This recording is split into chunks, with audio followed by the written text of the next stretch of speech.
7강입니다. 자, 힐링공 프로그램의 주의사항 알아보도록 하겠습니다. 주의사항이 굉장히 중요하죠. 왜냐면 힐링공 프로그램을 하다 보면은 질문이 굉장히 많으세요. 전문가 여러분들이. 그래서 이제 그 질문의 대부분이 주의사항이거든요. 자, 3일마다 전신관리를 실행하시는 걸 추천합니다. 3일이 지나면 다시 몸이 옛날의 모습으로 돌아갈 수 있기 때문에 3일에 한번 꾸준하게 관리하게 되면 진짜 얼굴에 빛이 나요. 이 피부와 얼굴에 빛이 나는 만큼 난자가 건강해져요. 난자의 모습도 굉장히 빛이 나고 예뻐지고 건강해질 수가 있습니다. 그래서 건강한 난자와 건강한 자궁을 만들기 위해서 얼굴에 빛이 나게끔 해야 되기 때문에 3일에 한 번 관리를 꾸준하게 해주시고요. 2, 3개월 정도는 꾸준한 전신 관리가 필요합니다. 예를 들어서 3일에 한 번 관리를 3주 정도 했는데 너무 예뻐요. 빛이 나요.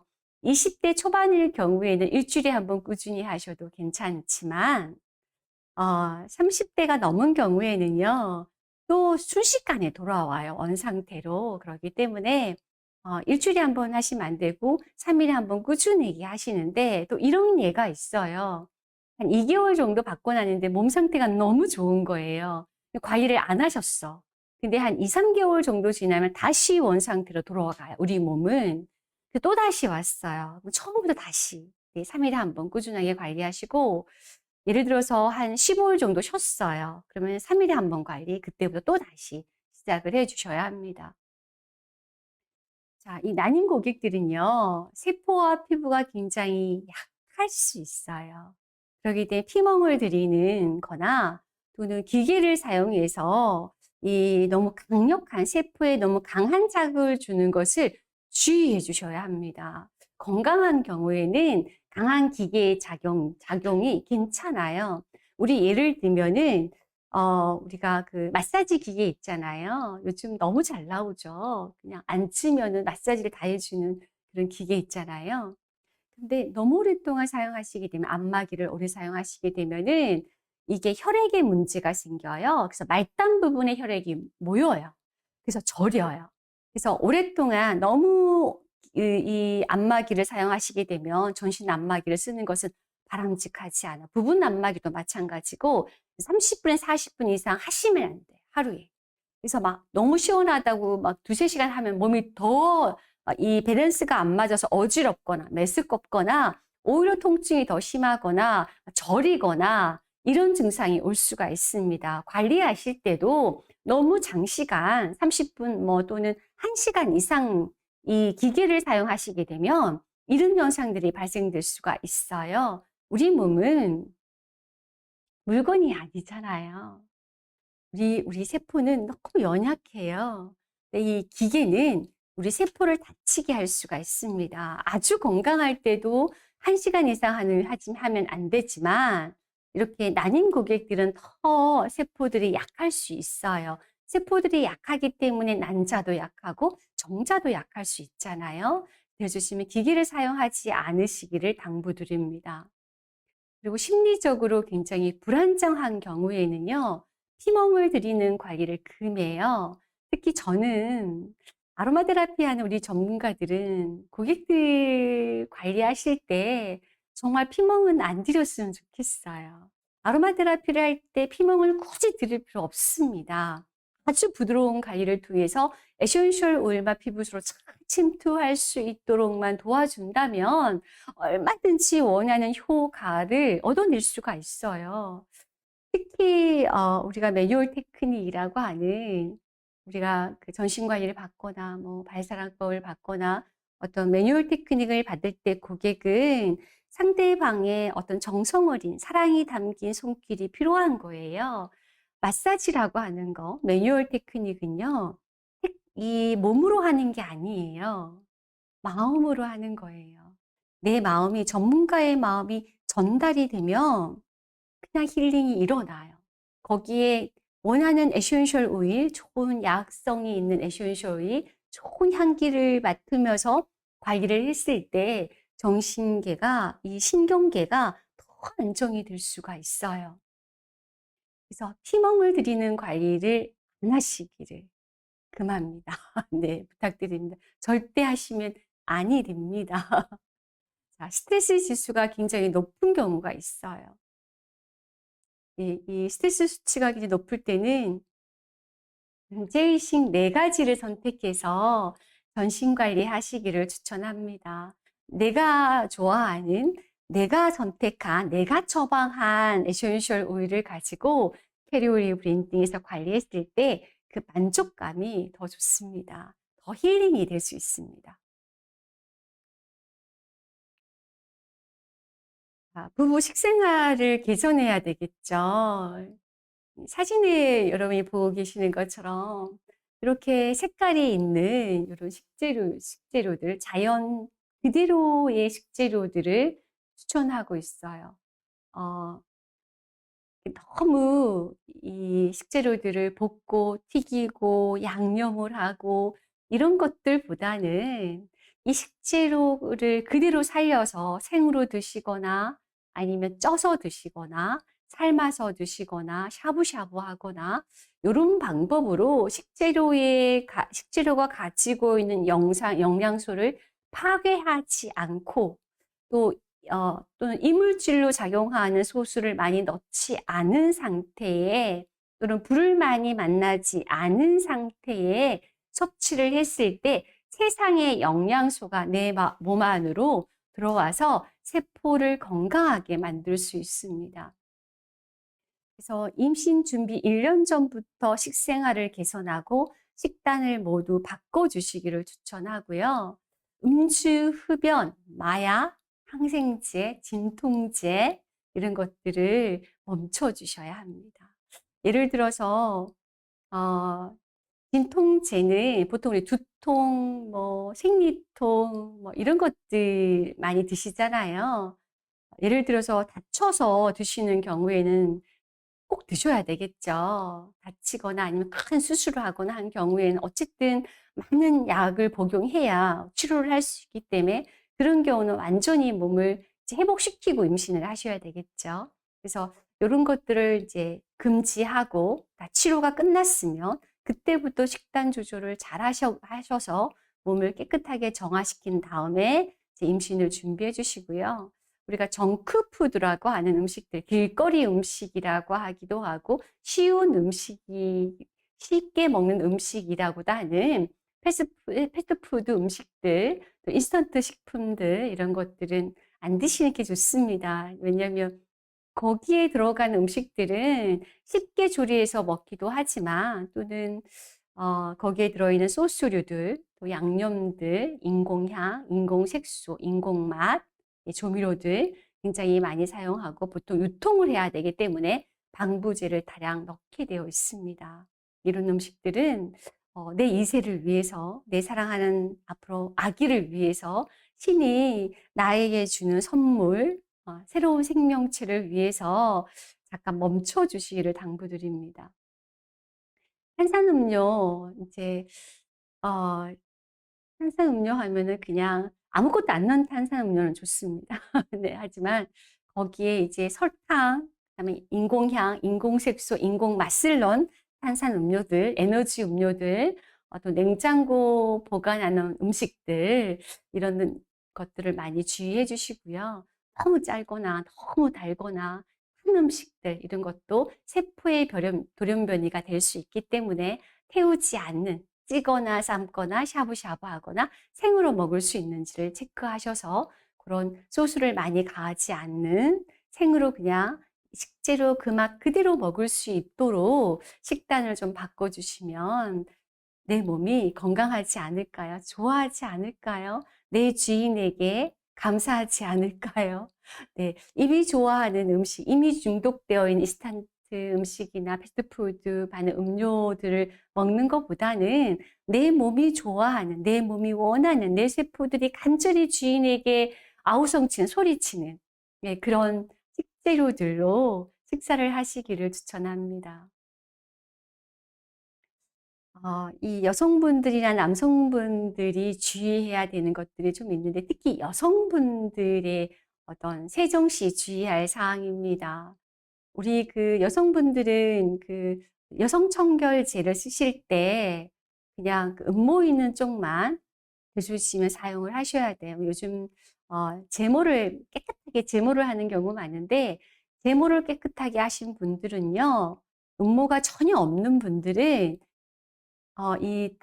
씻어내는 세정제 안 써도 돼요. 그냥 깨끗한 따뜻한 온수로 닦아내 주기만 하셔도 돼요. 근데 보통 거품이 난다는 거 또는 보통 이 세정류도 비누 이런 것들이나 클렌저 이런 것들은요. 알칼리성이에요. 이 알칼리성들은요. 세균 번식이 굉장히 강해요. 그렇기 때문에 정말 주의해 주셔야 되고요. 그래서 오일 세정제를 추천하고 있어요. 오일 세정제는 뭐냐면 바르는 여성 청결제예요. 제가 세계 최초로 개발한 여성 청결제 아시죠? 뭔지. 네. 그런 여성 청결제 같은 경우에는 바르는 여성 청결제이거든요. 근데 음모가 있는 경우에는 씻어내는 세정제로 음모만 거품을 내서 헹궈내시고 질 안쪽으로 손을 집어넣거나 그쪽으로 세정제가 들어가게 되면은 우리 산도가 무너져요. 알칼리이기 때문에 이 산도를 꼭 맞춰 주셔야 돼요. 보통 그 부부 관계를 하셨을 때도 남성분들이 사정을 했을 때 그 정액도 굉장히 강한 알칼리성이거든요. 거기에는 정자만 있는 게 아니라 굉장히 많은 바이러스와 세균들이 있어요. 이 모든 것들을 살균하는 게 뭐냐면 우리 질이나 자궁에서 분비된 액인데 이 액체는 바로 산이에요. 3.5에서 4.5 되는 pH거든요. 그러니까 이 산도가 되게 강해요. 그래서 모든 세균과 모든 바이러스를 살균하고요. 스스로 산도를 맞춰요. 그러니까 우리 질에는, 여성들의 질에는요, 기본적으로 유산균이 있어요. 이 유산균들에 의해서 스스로 산도를 맞춰요. 우리 유산균 하면 신맛 나잖아요. 여성분들의 액이 신맛이 나요. 왜냐면 산도가 높기 때문에 신맛이 나는 거예요. 우리 유산균들, 우리 요로트, 네, 네, 우리 유산균이잖아요. 신맛 나죠. 그래서 굉장히 그 산도가 높아요. 그 높아야 되는 이유가 바로 살균을 해야 되기 때문이에요. 그래서 거기에는 꼭 음모 쪽만 사용을 하고 씻어낸 세정제, 알칼리성 세정제는 음모 쪽만 사용하시고 될 수 있으면 약산성 폼크렌즈를 추천합니다. 약산성 크렌저, 제가 개발한 크렌저가 있습니다. 약산성 크렌저, 여성 전용 세정제가 있습니다. 예, 다 씻어내는 여성 청결제 그런 것들은 거품이 나지만 음모 쪽만 해서 씻어내시고요. 절대로 그 안에는 젓가대로 씻어내시면 안 되고 절대 뭔가를 집어넣으시면 아니 됩니다. 건강할 때는 아주 건강하실 때는 그 액이 잘 나와요. 질과 자궁에서 그 자동으로 산도를 맞추기 위해서 액체들이 분비가 돼요. 그런데 면역이 떨어지면은 이 산도를 잘 못 맞춰요. 그리고 액이 많이 나오질 않아요. 그러다 보니까 많은 세균들에 노출이 되고요. 또 많은 바이러스에 노출이 돼서 염증 수치가 굉장히 높아져서 진균, 칸디다균이라든지 또는 여러 가지 인질균이라든지 또는 여러 가지 세균 바이러스들 있죠. 그런 바이러스들이 막 활동을 해요. 그래서 막 가려워서 긁으면 손톱에는 진균이 굉장히 많이 살아요. 이런 진균들이 더 많이 함유돼서 더 많이 확산될 수 있거든요. 그래서 될 수 있으면은 긁지 않는 거, 그리고 세정하고 나서 그 오일 여성 청결제, 바르는 여성 청결제를 발라주시면 오일은요, 산도가 높아요. 네, 산성 쪽이에요. 기본적으로 살균 작용이 있어요. 이 식물의 향기 에센셜 오일은요, 기본적으로 하는 역할이 뭐냐면 세균을 살균하고 진균을 살균하고 바이러스를 살균하는 효과를 기본으로 가지고 있어요. 그래서 바르는 여성 청결제의 특징이 뭐냐면 보통 제가 연구를 해보니까요, 이 진균하고 이 세균들은요, 한 에센셜 오일 한 20% 정도의 대부분 살균이래요. 근데 몇 퍼센트 정도 들어있냐면 최하 35%에서 한 45%까지 들어있어요. 그러니까 살균력이 강하겠죠. 그래서 바르는 여성 청결제를 추천합니다. 요 바르는 여성 청결제는 임산부들이 사용하는 방법은 요런 방법이고요. 혹시 임신 가능성이 있는 경우에는 요렇게 브랜딩해서 사용하는 방법을 추천합니다. 하지만 지금 임신이 되기 전에는 제가 개발한 여성 청결제, 바르는 여성 청결제, 네, 검색해 보시면 나옵니다. 네, 이걸 추천하고 있고요.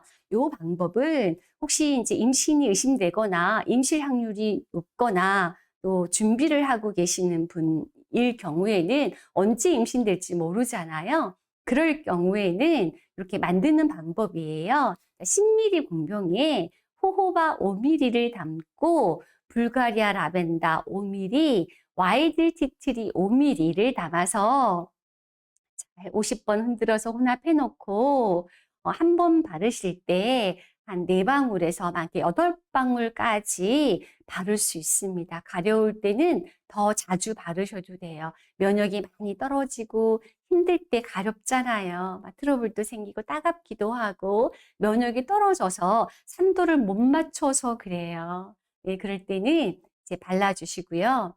이 호바 같은 경우에는 기본적으로 이게 오랫동안 산화가 잘 안 되는 왁스 형태이기 때문에 산화가 잘 안 되는 오일이 호호바예요.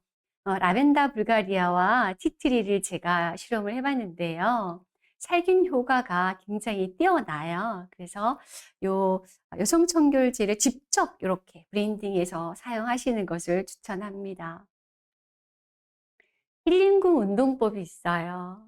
네, 새로운 생명을 기다리는 엄마의 마음으로 또 아빠의 마음으로 네, 태교를 한다고 생각하고 아직은 안 왔지만 앞으로 올 내 소중한 아이를 위해서 제 몸을 만들어야 되니까 하루 1시간 파워워킹을 추천해요. 파워워킹 아시죠? 네, 빠르게 걷는 거. 네, 빨리빨리 걷는 거 헉헉거릴 정도로 걸을 수 뛰지 않으셔도 돼요. 네. 걷다가 조금 뛰다가 하는 것도 괜찮고 남성분들은 막 뛰어서 땀을 막 흘리는 걸 좋아하시고 뭐 그러셔도 괜찮습니다. 하지만 1시간 이상은 땀은 흘리자. 우리가 24시간 동안 살아가면서 잠자는 시간 빼고 1시간만이라도 땀을 좀 흘리자. 비 오듯이. 그러면 내 체온이 맞춰져요. 자동으로. 체온이 떨어졌다가도 맞춰지고 떨어졌다가도 맞춰지기 때문에 어느 정도 땀을 배농을 해줘야 되거든요. 땀이 내가 운동에서 땀을 흘리게 된 노폐물이 잘 빠져요. 운동에서 땀을 흘리면 노폐물이 빠지지만 아로마 테라피 오일을 바르고 운동하시면 더 많이 빠져요. 관리받고 땀을 빼시면 더 많이 빠져요. 그래서 운동하시기 전에 아로마 오일 바르고 운동하면서 1시간 정도 땀을 좀 흘려주시고요. 휴식 시간에 근무할 때 우리 앉아 계시잖아요. 네. 또 서 계시기도 하죠. 그때마다 스트레칭. 네. 저도 스트레칭 많이 합니다. 예, 스트레칭 많이 합니다. 예, 휴식 시간에 스트레칭 좀 많이 해주시고요. 하루 4번 정도 복식호흡을 해주시면 도움이 됩니다. 복식호흡은 뭐냐면은 여기에 단전이 있어요. 배꼽 바로 밑에 이촌, 배꼽 이촌, 이촌이면 요 정도. 한 마디, 중지 한 마디, 여기, 요 정도 되는 사이즈죠? 여기 1촌이에요. 요거 2개 정도만 2촌. 어느 정도인지 아시죠? 여기가 단전이에요. 이 단전까지 이 산소를 들어 마시는 것을 복식호흡이라고 하거든요. 그래서 숨을 이렇게 들어 마실 때는 배를 쑥 내밀고, 날숨할 때 이렇게 넣는 거예요. 최대한 집어넣어요. 이 백가죽이 저기 등에 붙을 정도, 허리에 있는 요추에 붙을 정도로 최대한 집어넣으면 가슴이 위로 이렇게 돌출돼요. 허리가 아플 정도로 집어넣으세요. 자, 다시 들숨할게요. 코로 들숨. 들숨할 때는 배를 최대한 내야죠. 최대한 임산부처럼 배를 빵빵하게 터질 정도로 배를 내놓고 다시 입으로 날숨입니다.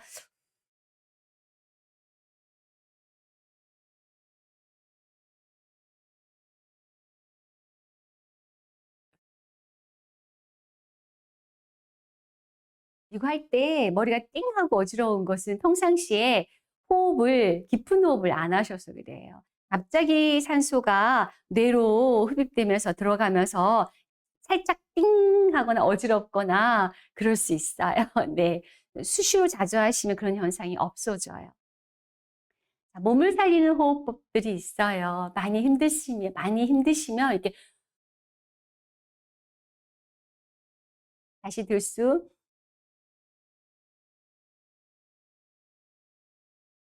이런 걸 많이 해주세요. 네, 많이 힘드시면.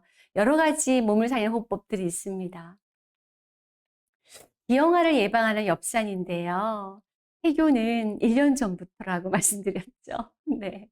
자, 그래서 임신을 준비하는 1년 전부터 기형아를 예방하기 위해서 엽산이 많이 함유된 어떤 그 식재료들을 추천하고 있습니다. 엽산은 보통 한 임신 6주에서 7주 사이에 태아의 뇌신경과 척추신경을 만들 때 필수 영양소예요. 6주에서 7주 정도면 내가 임신인지 아닌지 모를 정도잖아요. 그쵸? 하지만 우리 보통 요즘은 임신을 준비하죠. 나를 받죠. 학궁이를 받으시잖아요. 네. 어, 그냥 실수로 하는 경우도 있지만, 네. 먼저, 건강한 아기를 위해서 엽산 섭취를 좀 늘려주시면 됩니다. 그래서 엽산이 충분했을 때 뇌신경과 척추신경을 만들 수 있어요. 그래서 이 뇌를 건강하게 만들 수가 있습니다. 그래서 특히 뭐 브로콜리, 시금치, 부추, 키위, 뭐 딸기, 생강, 그다음에 뭐 검정콩, 쑥, 메추리알, 배추, 아스파라 아스파라거스, 뭐 케일, 깻잎, 양배추, 멜론, 오렌지, 자몽, 토마토, 멜론, 그다음에 아보카도, 망고, 계란, 뭐 동물간, 미역, 매생이, 해바라기 씨, 파래, 기타 등등등등 되게 많죠. 그러니까 신이 우리 인간에게 준 자연이 우리에게 준 식재료 그대로를 양념을 많이 하지 않고 불을 많이 만나지 않고 태우지 않은 상태에서 드시기를 추천합니다. 특히 이 엽산은 수용성 비타민 B9에 속하죠. 네. 임신 중 권장량은 500마이크로그램 정도 됩니다. 그리고 영양제 엽산보다는 좀 자연식 엽산 함유가 좀 적어도 자연식으로 공급받는 것이 좀 안전하겠죠. 네. 자, 출산은요, 좀 전인적인 좀 사회 구성원의 좀 배려가 좀 요구되고 있습니다. 이제는 예전에는 출산을 하지 말라고 하나 낳아서 잘 키우자. 어, 네, 뭐, 잘 키운 딸 하나, 열 아들 부럽지 않다. 뭐 이런 캠페인을 했었는데요. 네, 저희가 어릴 때 부모님 세대는 어, 아들, 딸 구별 말고 하나만 낳아서 잘 키우자. 막 이랬는데요. 네. 한 명에서 두 명 정도만 낳기를 권장했었습니다. 그런데 지금은 출산율이 너무 떨어져서 조금 심각해졌습니다. 그쵸? 저는 개인적으로, 이건 엄청 개인적인 거예요. 우리나라 정부가 통일을 바라는 게 아닐까. 통일이 되면 북한에 인구가 좀 많으니까 거기에 출산율이 좀 많고 또 인력이 있으니까 통일이 되면 대한민국의 산업이 좀 발전되지 않을까? 인구가 좀 늘어나지 않을까? 네. 아주 개인적인 생각입니다. 네. 그런 생각을 해봤습니다. 그 정도로 인구가 줄어들고 있고, 우리 그 다음 세대들, 미래 세대들은, 노인들은 많은데 젊은 층이 굉장히 적어질 수 있기 때문에 많이 걱정입니다. 이제는 우리 다음 세대를 위해서 사회 구성원 전체가 또 국가에서 또는 어떤 국가 전체 시스템적으로 출산을 장려하고 또 임신을 잘할 수 있도록 여성분들에게 또 어떤 많은 배려를 해야 되는 그런 시기가 됐고요. 어떤 캠페인도 필요하고 또 여성분들이 건강한 난자 생성을 위해서 음주 흡연을 좀 줄일 수 있도록 또 캠페인도 필요하고 조금 더 일찍 결혼할 수 있도록 환경을 좀 만들어줘서 너무 늦은 나이에 결혼하면 일단은 출산율이 줄어들고 난임이 될 확률이 되게 높기 때문에 최대한 자연 임신을 할 수 있는 나이, 20대에 결혼할 수 있는 그런 캠페인이나 사회 제도가 필요합니다. 보통 20대는 결혼할 준비를 해야 되니까 일하느라고 정신이 없잖아요. 공부하고 일하고 공부하고 나면은 취업해서 직장 다니고 결혼을 하게 되면 그 직장을 그만두거나 더 여러 가지 불이익이 발생되다 보니까 더 이상 일을 하지 못하니까 임신을 못하는 경우도 너무 많잖아요. 그래서 이 사회 구성원 전체가 국가적으로 이 출산을 할 수 있도록, 임신을 할 수 있도록, 특히 임신을 준비하는 가임기 여성분들을 배려하는 것이 필요하고요. 특히 결혼을 하게 되면 남편의 배려와 도움이 절실히 필요합니다. 남편이 도와주지 않으면 내 몸을 만들기 어렵거든요. 건강한 모체를 만들기 어려워요. 스트레스를 너무 많이 받는다고 하면 사실 굉장히 힘들잖아요. 스트레스 호르몬 때문에 남성 수치가 높아지니까 또 자연 임신도 어려워질 수 있고요. 또 부모님들의 시부모님, 또 친정 부모님들의 배려와 도움도 정말 필요합니다. 그리고 형제 자매의 배려의 도움도 필요하고요. 시부모, 그다음에 시가족들의 배려와 도움도 절실하게 필요하죠. 네. 직장 동료들, 친구들의 배려와 도움도 필요하기 때문에 사회 전체가 임신을 준비하는 결혼존의 여성들이나 이제 결혼한 또 임신을 준비하는 여성들에게 많은 혜택과 시스템이 갖춰지면 좋겠다라고 하는 제 개인적인 생각입니다.